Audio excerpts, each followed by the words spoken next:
Okay, on the third example here, we're going to show how you could do the same problems just using your graphing calculator.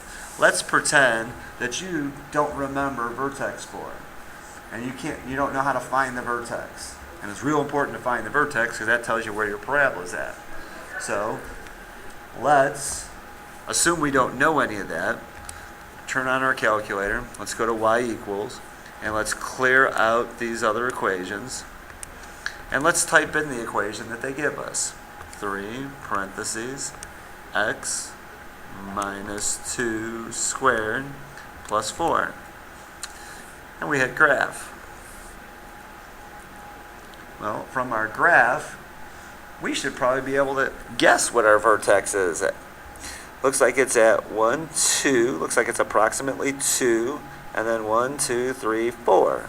So if we were to guess, looks like the vertex is at positive 2, positive 4.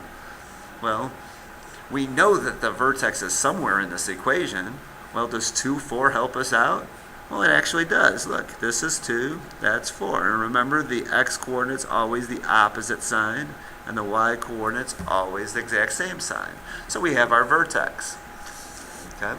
Now, we normally would then make our chart, and we would put our vertex in the middle. Well, remember we found a couple smaller values, 1, 0, a couple bigger values, 3 and 4, and we had to plug those numbers into the equation to find the y values. Well, guess what? Your calculator has a table in it. We've been using it. Remember, right above the graph button, hit second and graph. And there's a whole XY table here. Now your calculator may not be set to the right values right now. So let's go to table setup, that's second, and the window button.